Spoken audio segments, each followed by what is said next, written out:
বিশ্বনবী পাগলের মতো একবার হাউজে কাউসারে যাবেন, একবার সিরাতে যাবেন, একবার পুলসিরাতের দিকে, একবার হাউজে কাউসারের দিকে পাগলের মতো দৌড়াতে থাকবেন।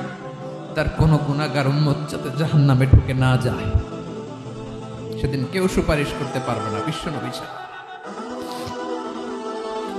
এজন্য 5 নম্বর আল্লাহ বললেন, মান যাল্লাযী ইয়াশফাউ ইনদাহু ইল্লা বিইযনিহি। কার সাহস আছে, কার এত বড় বুকের পাটা কিয়ামতের কঠিন দিন আল্লাহর সামনে দাঁড়িয়ে সুপারিশ করবে? কারো ক্ষমতা, কারো ক্ষমতা নাই। বিশ্বনবী সেদিন সিজদায় পড়ে উম্মতের জন্য কাঁদবেন, সবাই কাঁদবে, নফসি নফসি, আল্লাহ আমারে বাঁচাও, আল্লাহ আমারে বাঁচাও। বিশ্বনবী বলবেন, উম্মতি উম্মতি। বিশ্বনবী আমার জন্য কাঁদবেন, আপনার জন্য কাঁদবেন, আমাদের জন্য সেদিন কেঁদে কেঁদে জাহান্নামের দরজায় দাঁড়িয়ে আমাদেরকে টেনে টেনে জান্নাতে ঢুকাবেন।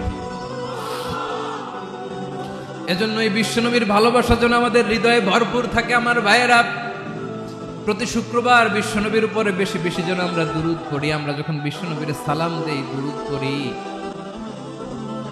একদল স্পেশাল ফেরেশতা আছে যারা বিশ্বনবীর দুরূদটা নিয়ে সরাসরি বিশ্বনবীর রওজায় যায়, যে বলে অমুকের বেটা অমুক আপনারে সালাম দিয়েছে। বিশ্বনবী নিজ কবরের থেকে নিজেই সালামের উত্তর দেয়।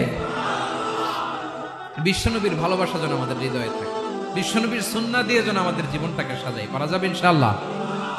বিশ্বনবীর ভালোবাসা ছাড়া কেউ জান্নাতে ঢুকতে পারবে?